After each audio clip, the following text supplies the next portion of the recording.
ನಮಸ್ಕಾರ ಸ್ನೇಹಿತರೆ, ನಾನಿವತ್ತು ಮಾತಾಡಲಿಕ್ಕೆ ಹೊರಟಿರೋದು ನಮ್ಮ ಭಾರತೀಯ ಸಂಸ್ಕೃತಿಯ ಅತ್ಯದ್ಭುತವಾದಂತಹ ಹಬ್ಬ ವಿಜಯದಶಮಿ ಹಬ್ಬದ ಬಗ್ಗೆ.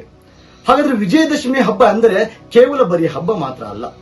ವಿಜಯದಶಮಿ ಹಬ್ಬ ಎಂದರೆ ಧರ್ಮದ ಗೆಲುವು, ಅಧರ್ಮದ ಸೋಲು, ಸತ್ಯದ ಮೇಲಾದಂತಹ ವಿಜಯ, ಸುಳ್ಳಿನ ದಹನ.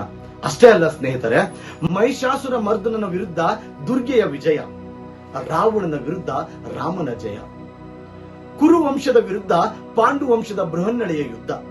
ಈ ಮೂರೂ ಹಬ್ಬಗಳನ್ನ ಒಂದೇ ದಿನಕ್ಕೆ ಒಟ್ಟುಗೂಡಿಸಿ ಈ ಹಬ್ಬವನ್ನ ಇನ್ನಷ್ಟು ವೈಭವೀಕರಿಸಲಾಗಿದೆ.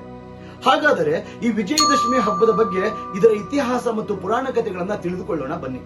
ತಿಳಿದುಕೊಳ್ಳೋಕ್ಕಿಂತ ಪೂರ್ವದಲ್ಲಿ ನನ್ನ ಚಾನೆಲ್ ಅನ್ನ ಲೈಕ್ ಮಾಡಿ, ಶೇರ್ ಮಾಡಿ, ಸಬ್ಸ್ಕ್ರೈಬ್ ಮಾಡೋದನ್ನ ಮರೆಯಬೇಡಿ.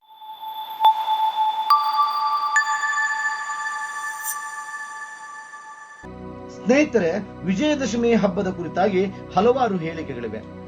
ಅದರಲ್ಲಿ ಮಹಿಷಾಸುರ ಮರ್ದನನ ಕತೆ. ಕಾಡೆಮ್ಮೆ ರೂಪದ ಮಹಿಷಾಸುರ ದೀರ್ಘ ತಪಸ್ಸನ್ನು ಮಾಡಿ ಯಾವುದೇ ಮನುಷ್ಯರು ಮತ್ತು ದೇವತೆಗಳು ಹಾಗೂ ವಿಶಿಷ್ಟ ಶಕ್ತಿಯಿಂದ ತನ್ನನ್ನು ಸಂಹರಿಸಲಿಕ್ಕೆ ಆಗಬಾರದು ಎಂದು ಬ್ರಹ್ಮದೇವರಿಂದ ವರವನ್ನ ಪಡೆದುಕೊಳ್ಳುತ್ತಾನೆ. ವರ ಸಿಕ್ಕ ತಕ್ಷಣ ಜನರಿಗೆ ಮತ್ತು ದೇವತೆಗಳಿಗೆ ತೊಂದರೆ ಕೊಡಲು ಪ್ರಾರಂಭಿಸುತ್ತಾನೆ. ಈತನ ಉಪಟಳವನ್ನ ತಾಳಲಾರದೆ ದೇವತೆಗಳು ಆದಿಶಕ್ತಿಯನ್ನ ಪೂಜಿಸಿ ಮಹಿಷನನ್ನು ಸಂಹರಿಸಲು ಬೇಡಿಕೊಳ್ಳುತ್ತಾರೆ. ಅದೇ ರೀತಿಯಾಗಿ ಬ್ರಹ್ಮ, ವಿಷ್ಣು, ಮಹೇಶ್ವರರು ಕೂಡ ಸಮ್ಮತಿಸುತ್ತಾರೆ. ಪ್ರಾರ್ಥನೆ ಕೇಳಿದಂತಹ ದೇವಿ ದುರ್ಗೆಯ ಅವತಾರವನ್ನು ತಾಳಿ ಸಿಂಹದ ಮೇಲೆ ಕುಳಿತು 10 ಕೈಗಳಲ್ಲಿ, ಅಂದರೆ 10 ಬಗೆಯ ಆಯುಧವನ್ನು ಹಿಡಿದು 9 ದಿನಗಳ ಕಾಲ ಮಹಿಷಾಸುರ ಮರ್ದನನ ವಿರುದ್ಧ ಹೋರಾಡುತ್ತಾಳೆ. ಅಷ್ಟೇ ಅಲ್ಲ, 10ನೆಯ ದಿನ ದಶಮಿಯ ದಿನದಂದು ಮಹಿಷಾಸುರ ಮರ್ದನನ ಎದೆಗೆ ತನ್ನ ತ್ರಿಶೂಲದಿಂದ ಚುಚ್ಚಿ ಅವನನ್ನ ಸಂಹರಿಸುತ್ತಾಳೆ. ಹೀಗಾಗಿ ಮಹಾನವಮಿಯ ನಂತರ ದಶಮಿಯ ದಿನದಂದು ವಿಜಯದಶಮಿಯನ್ನ ಎಲ್ಲೆಡೆ ಆಚರಿಸಲಾಗುತ್ತಿದೆ. ಅಷ್ಟೇ ಅಲ್ಲ ಸ್ನೇಹಿತರೆ, ಈ ಹಬ್ಬ ರಾಮಾಯಣಕ್ಕೂ ಸಂಬಂಧಿಸಿದೆ. ರಾವಣನನ್ನು ಸಂಹಾರ ಮಾಡುವ ಮೊದಲು ನಾರದರು ರಾಮನಿಗೆ ಶರನ್ನವರಾತ್ರಿ ವ್ರತವನ್ನು ಮಾಡಲು ತಿಳಿಸುತ್ತಾರೆ. ಈ ವ್ರತ ಪೂರ್ಣಗೊಳಿಸಿದ ಮೇಲೆ ರಾಮ ಲಂಕೆಯ ಮೇಲೆ ದಾಳಿ ಮಾಡಿ ಯುದ್ಧದಲ್ಲಿ ರಾವಣನನ್ನು ವಧಿಸುತ್ತಾನೆ. ದಶಹರದಂದು ದಶಕಂಠನಾಗಿದ್ದ ರಾವಣನನ್ನು ಶ್ರೀರಾಮ ಸಂಹರಿಸಿದ ಮೇಲೆ ವಿಜಯೋತ್ಸವ ನಡೆಯುತ್ತದೆ ಎಂಬ ಪ್ರತೀತಿ ಕೂಡ ಇದೆ. ಇದೇ ಕಾರಣಕ್ಕೆ ವಿಜಯದಶಮಿಯಲ್ಲಿ ರಾಮಲೀಲಾ ಕಥನ ಕೂಡ ನಡೆಯುತ್ತದೆ. ದಶಮಿ ಎಂದು ಬೃಹತ್ ರಾವಣನ ಆಕೃತಿಯನ್ನು ಸುಡಲಾಗುತ್ತದೆ.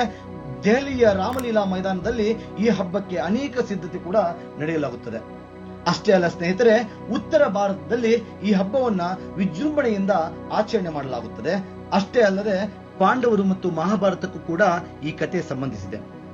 ಪಾಂಡವರು 13 ವರ್ಷಗಳ ವನವಾಸ ಮತ್ತು 1 ವರ್ಷ ಅಜ್ಞಾತವಾಸ ಮುಗಿಸಿದ ದಿನವೇ ವಿಜಯದಶಮಿ. ಪಾಂಡವರು 1 ವರ್ಷದ ಅಜ್ಞಾತವಾಸವನ್ನು ಮತ್ಸ್ಯ ದೇಶದಲ್ಲಿ ಕಳೆಯಲು ಮುಂದಾಗುತ್ತಾರೆ. ಈ ದೇಶದ ರಾಜನಾದ ವಿರಾಟನ ಆಸ್ಥಾನದಲ್ಲಿ ಧರ್ಮರಾಜ ಕಂಕಭಟ್ಟನಾಗಿ, ಭೀಮ ಬಾಣಸಿಗನಾಗಿ, ಅರ್ಜುನ ಬೃಹನ್ನಳೆಯಾಗಿ ಅಂದರೆ ನೃತ್ಯ ಶಿಕ್ಷಕಿಯಾಗಿ, ನಕುಲ ಸಹದೇವರು ಅಶ್ವ ಮತ್ತು ಗೋಪಾಲಕರಾಗುತ್ತಾರೆ. ದ್ರೌಪದಿ ಸೈರೇಂದ್ರಿಯಾಗಿ ವಿರಾಟ ರಾಜನ ಪತ್ನಿಯ ಸೇವೆಯಲ್ಲಿ ನಿರತಳಾಗುತ್ತಾಳೆ. ಈ ಅಜ್ಞಾತವಾಸದ ಕೊನೆಯಲ್ಲಿ ಕುರುಸೇನೆ ವಿರಾಟನ ರಾಜ್ಯದಲ್ಲಿನ ಗೋವುಗಳನ್ನು ಅಪಹರಿಸುತ್ತದೆ. ಈ ಸಮಯದಲ್ಲಿ ವಿರಾಟನ ಪುತ್ರ ಉತ್ತರಕುಮಾರ ನಾನು ಕುರುಸೇನೆಯನ್ನು ಸೆದೆಬಡಿಯುತ್ತೇನೆ ಎಂದು ಜಂಬ ಕೊಚ್ಚಿಕೊಂಡು ಯುದ್ಧಕ್ಕೆ ಸಿದ್ಧನಾಗುತ್ತಾನೆ. ಬೃಹನ್ನಳೆಯನ್ನ ಸಾರಥಿಯನ್ನಾಗಿ ಮಾಡಿಕೊಂಡು ಯುದ್ಧಕ್ಕೆ ಕರೆದುಕೊಂಡು ಹೋಗುತ್ತಾನೆ. ಯುದ್ಧದಲ್ಲಿನ ಪರಿಣಾಮದಿಂದಾಗಿ ಉತ್ತರಕುಮಾರ ಹಿಂದಕ್ಕೆ ಸರಿಯಲು ಯೋಚಿಸಿದಾಗ ಬೃಹನ್ನಳೆ ವೇಷದಲ್ಲಿದ್ದಂತಹ ಅರ್ಜುನ ಅಜ್ಞಾತವಾಸದ ಸಮಯದಲ್ಲಿ ಬನ್ನಿ ಮರದಲ್ಲಿ ಬಚ್ಚಿಟ್ಟಿದ್ದಂತಹ ಶಸ್ತ್ರಾಸ್ತ್ರಗಳನ್ನು ತೆಗೆದುಕೊಂಡು ವಿರಾಟ ರಾಜನ ಶತ್ರುಗಳನ್ನು ಸೋಲಿಸುತ್ತಾನೆ.